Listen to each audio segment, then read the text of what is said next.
Kremlin, Natam Seleni, Isimala, Rosary, Gomyabo, Nevarasido, Yani Chan, Sida, Sega, Samyama, Thailand, and Mesawi. Young Jona, Zima, Yamanangama, the Dosnisha, Tula Boga, Dijinaga, Dama, Banavariga, Siao Sinya, Ea, Anduane, Budaway, Siga, Sainaitoa, Shimba Jama, Separe, Manor Busin, again, Naye, again, Mesama, Shimu, Biro, Shimba, and Separe. Hey, Jimba, Dijinaga, Tuda Boga, Uzo way, a Chudian way, and Yaku, Kegasa, Jimba, Diloma, Separe. Uzo way, a Chudian way, and John Domuga, the Yatik, the going at it, Rosinia. You made on Yuma, and Yemi Tanjade, Rosini, Silu, Yamana, Kaida, Layao, Bido, Loka, Jade, Boko Nyale, Power Mare, Bimido, and De Mare, Name all the Durwaya, Ne Durwaya, Dandy Mare, Koya Hoa, Goya Sana Gogo, Long Tojo, South Sound and Go to it. Iroa Mayo, Nandania Mayo, Long John Go to it. Goes on Liva Diaro to the council, Diaro, Mada, Naviga, Separi, Perumadame. Goes on Liva, Diaro, Redamando Rambo, Goya, Dojoye,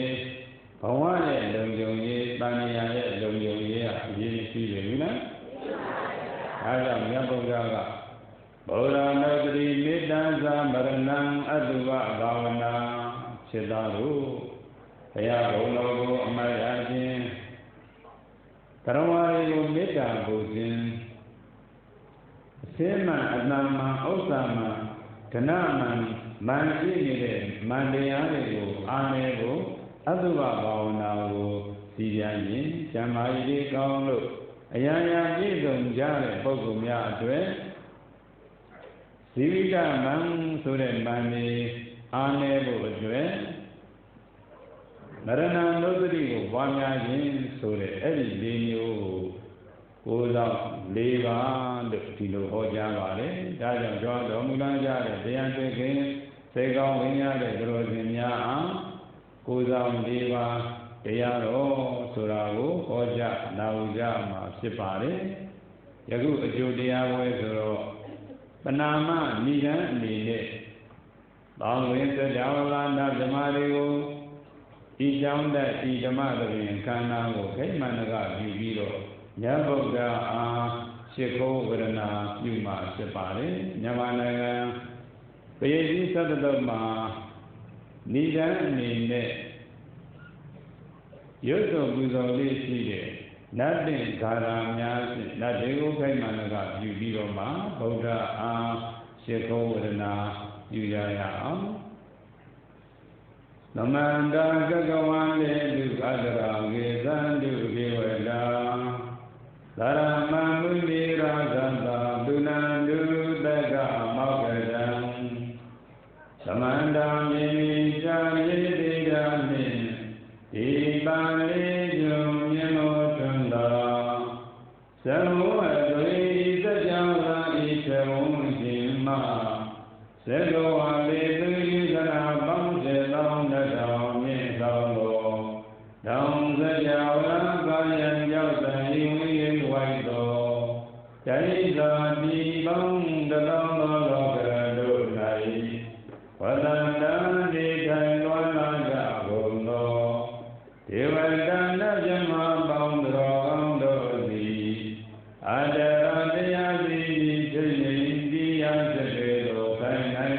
Metam, Yami, Janda, Buddha, ရှင်မြတ်တို့အားပူဇော်ဝဲမင်္ဂလာကျင်းပရာဒီဓမ္မတပင်ခန္ဓာဝါစီကိုအာဝေသံသူမိနိသံမြန်းတဲ့နတ်ဘုဒ္ဓသကမ္မကောင်းစွာမလွေကြွမြန်းနိုင်ကြပါစေကုန်သတည်း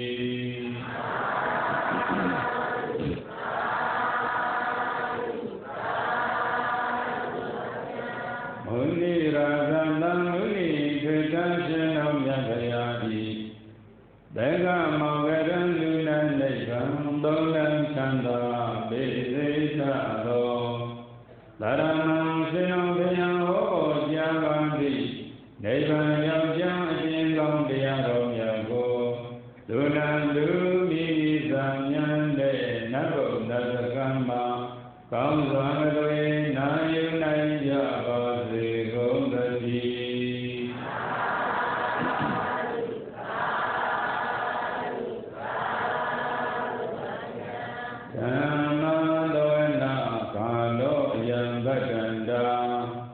ဗဒန္တပရိသံပေါင်းဩဇရောကောင်းတို့အယံကာလောဤနေဤမြဤသိမ့်သမယပြီကဩဓမ္မကံတေရောတင်တို့အားဓမ္မတော်နာကာလောတရားစီကြီးစိတ်ရည်ကြီးမို့ကောင်းစွာလွေနာကြတဲ့တော်ကာဝေတတိ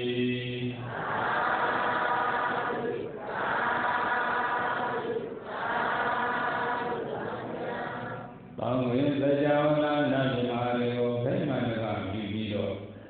ယခုကနာနဲ့ဒီပြိဋ္ဌသုံးလုံးလင်းလင်းဘုရားဘုရားရှင်အားရှိခိုးဝဒနာပြုကြပါမယ်မြန်မာနိုင်ငံမှာဆိုရင်တော့ဘုရားဘာသာအခမ်းအနားတိုင်းပိဏ္ဏီတိုင်းပါဝင်နေရှိတဲ့နမောတတ္တအစရှိတဲ့ပါဠိယ3 ချိန် 3 ကဆိုလို့ရှိပါတယ်။ဒါကြောင့်ယခုကနမောတတ္တအစရှိတဲ့ဘုရားရှိခိုးပါဠိယဖြင့်3 ကညီညာဆိုပြီးတော့ရှိခိုးကြရအောင်။နမောတတ္တ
သာလူနာဇမဘဒ္ဒဝါတို့ကိုဓမ္မဝါရိသံလာပါစေ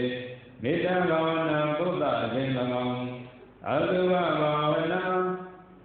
အစေမအတံဓနမံမံကိုဖြစ်စေတတ်တဲ့ကိုယ့်ရဲ့ခန္ဓာမှာကိုယ့်ရဲ့ဘဝကိုမန္တေအားနဲ့သွားအောင်အတုဝဘာဝနာကိုဆင်ញင်အမှတ်ရခြင်း၎င်းမရဏနုတ္တိသေယမံကိုတနေ့တခါသောအမှတ်ရခြင်း၎င်းဤလေးမျိုးသောတရားတို့ကိုသတုရာရခာတိကိုစောင့်တဲ့ကိုယ်ဆောင်တရားပါပဲလို့ဘောင်စရိမောက္ခဂိန္ဒေမိန်ကြတော်မူအပ်ပါပဲတည်း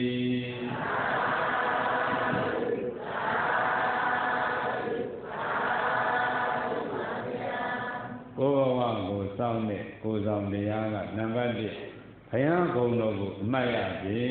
နံပါတ်1ပါပါလေဘုရားကုံတော်ကိုအမှတ်ရရုံနဲ့ဘယ်လိုလို့ကိုယ်မှလုံးကြမလဲလို့မေးရလို့မလားဘူးနော်သောသောကသရောကောင်းတို့နမောတတ္တဆိုတဲ့ပါဠိရလေးနဲ့ဘုရားစကူလိုက်ပါလေ